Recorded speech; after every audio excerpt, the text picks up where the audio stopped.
اگر بس کا مسافر اپنے مزے کے لیے کبھی تیز اور کبھی آہستہ کرے اور کبھی ہوسٹس کے ساتھ گپے مارے اور کبھی گارڈ کے ساتھ ہو جو واچ مین ہوتا ہے اس کے ساتھ گپے مارے تو سارا سفر سارا آپ کا ان سیف ہو جاتا ہے. It's a training, it's a mindset کہ جو دوسرا ہمارے یہاں شاید یہ بھی پرابلم ہے کہ خدا نہ خاصہ کوئی حادثہ ہو جائے تو ڈرائیور بچ جاتا ہے اور اس کو قانون بھی اجازت دے دیتا ہے. سو باقی جو بہت سارے لوگ ہیں وہ اس پورے پروفیشن کو سیریس نہیں لیتے. ہم نے تو ایسے بھی دیکھے کہ بسوں پہ یا ٹرکوں پہ کلینر کے طور پہ آئے, پھر کنڈکٹر بنے اور پھر ڈرائیور بن گئے. ان کے پاس لائسنس بھی عام طور پہ نہیں ہوتے تھے اور اپنے مالکوں کے تعلقات کی وجہ سے وہ بچے رہتے تھے. پر جب سے یہ بڑی کمپنیاں آئیں انہوں نے پھر چیزوں کو میک شور کیا, لائسنسوں کو بھی, ڈرائیوروں کی ٹریننگ کو بھی. مجھے یاد ہے پاکستان میں جب ڈیبو آئی, یہ کوریئر والی جو ہے, تو ان کے آفس کے باہر ڈرائیوروں کی لائنیں لگی ہوتی تھی, 2-2 دن بیٹھے رہتے تھے اور پھر جب ان کی وہ ٹریننگ ہوتی تھی تو انہیں بتاتے تھے کہ جو کچھ تمہیں آتا ہے اس کو بھول جاؤ, اسے کہتے ہیں ڈی لرن کرنا. تو پھر وہ ری لرن کراتے تھے کہ دیٹس واٹ جس کی تم نے ڈرائیونگ کرنی ہے. بسوں کا ہی معاملہ نہیں ہے. اگر مجھے لگتا ہے کہ ڈرائیونگ لائسنس لاہور میں تو ایک بھی نہیں ہے نام کا, ایک ہے جو تصوراتی ہے, یعنی انٹرنیٹ پہ ہے, شاید وہ ضرورتیں پوری کر دیتا ہوگا. لیکن اگر آپ کا کوئی بھائی اور بیٹا آپ اس کو پہلی دفعہ بائک لے کے دے رہے ہیں تو 2 باتیں سکھائیے. دنیا تمہاری شرارتوں سے یا دنیا تمہاری برق رفتاری سے متاثر نہیں ہوتی. لوگ اس کو بیوقوفی اور حماقت جانتے ہیں. تم اس پہ لیٹ کے چلاؤ گے, کھڑے ہو کے چلاؤ گے, منہ پیچھے کر کے چلاؤ گے تو تماشا بنو گے. اچھا انسان وہ, اچھا ڈرائیور وہ کہ جو حفاظت کے ساتھ جائے اور حفاظت سے واپس آئے.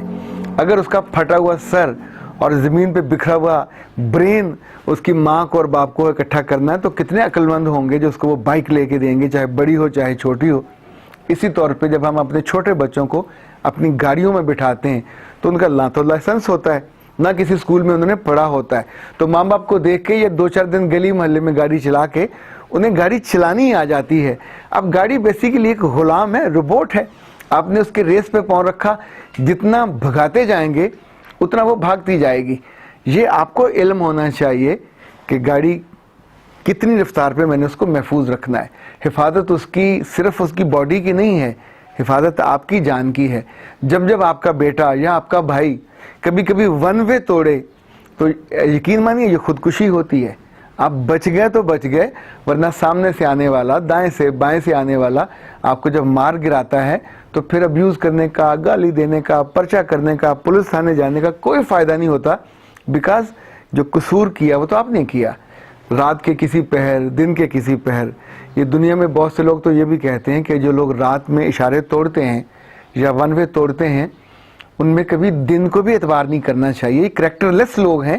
ان پہ ڈنڈا ہو تو یہ قانون کے مطابق چلتے ہیں اور ڈنڈا نہ ہو تو یہ قانون توڑتے ہیں. تو جو ڈرائیونگ کا قانون توڑے گا وہ زندگی میں بھی قانون توڑے گا, یہ بات یاد رکھیے گا. سو کبھی کبھی خود آپ ڈرائیونگ کرتے ہوئے یا کسی کے ساتھ بیٹھے ہوئے کچھ چیزوں کا ضرور خیال کریں. دیکھیں بعد میں لوگوں کی آہیں, لوگوں کے آنسو یہ آپ کے کسی کام نہیں آتے. ہاسپٹل کے بیڈ پہ جب آپ کی ہڈیاں ٹوٹی ہوئی اور موت اور زندگی کی کشمکش میں ہوتے ہیں تو بے بسی کی زندگی ہوتی ہے. جو اس چند لمحے کے مزے جو آپ نے اس کو تیز کر دیا یا ٹیک کیئر نہیں کیا, ان اصولوں کو, لائن کا خیال نہیں کیا, لین کا خیال نہیں کیا. پچھلے دنوں ہمارے UMT کے جو سربراہ تھے وہ بھی اپنے بیٹے کی تیز رفتاری کی وجہ سے, ایک گاڑی چونکہ بڑی تھی, خوبصورت تھی, آرام سے وہ چل سکتے تھے, ڈرائیور پیچھے بیٹھا ہوا تھا, پر ہم یہ بھی کہہ سکتے ہیں کہ اگر رضا سی احتیاط ہوتی تو اتنا بڑا صدمہ ان کو بھی نہ دیکھنا پڑتا. تو کتنے ہی گھروں میں یہ کام ڈرائیوروں کے ہاتھوں نہیں ہوتا, اپنے ہی بچوں کے ہاتھوں ہو جاتا ہے. ایک ڈرائیور کے بارے میں کہا جاتا ہے کہ اس نے 2-3 دفعہ گاڑی کا جب بہت شدید حادثہ کیا, گاڑی بھی نقصان میں گئی اور زخمی بھی ہوئے, تو اس نے مالک نے اس کو نکالنا چاہا تو اس نے کہا ہاتھ باندھ کے کہ مائی باپ ایک دفعہ اور موقع دے دیں. اب ایک دفعہ اور موقع دینے کا مطلب آپ جانتے ہیں کیا ہے, کہ اگلی دفعہ تمہاری جان جو اب بچ گئی اگلی دفعہ نہیں بچے گی. سو اجمل خان صاحب کا بہت شکریہ, انہوں نے وہاں بیٹھے ہماری خبر پہ اپنے دکھ کا اظہار کیا. انہوں نے کہا کہ میں اگر آپ چاہیں تو میں بالکل گائیڈ کر سکتا ہوں، طریقے بتا سکتا ہوں. اپنے دونوں کزنوں کی مدد لے کے بھی میں لوگوں کے لیے فلاح کا اور خیر کا باعث بن سکتا ہوں. خواتین حضرات، آپ جہاں جہاں ہیں سلامت رہیے، آپ کی اولاد بھی، آپ کے سر کے سائیں بھی، سرتاج بھی.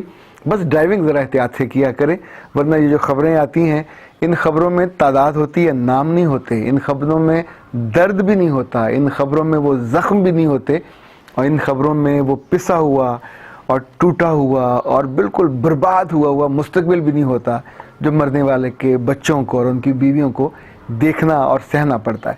اختر عباس کو اجازت دیجیے. السلام علیکم ورحمۃ اللہ.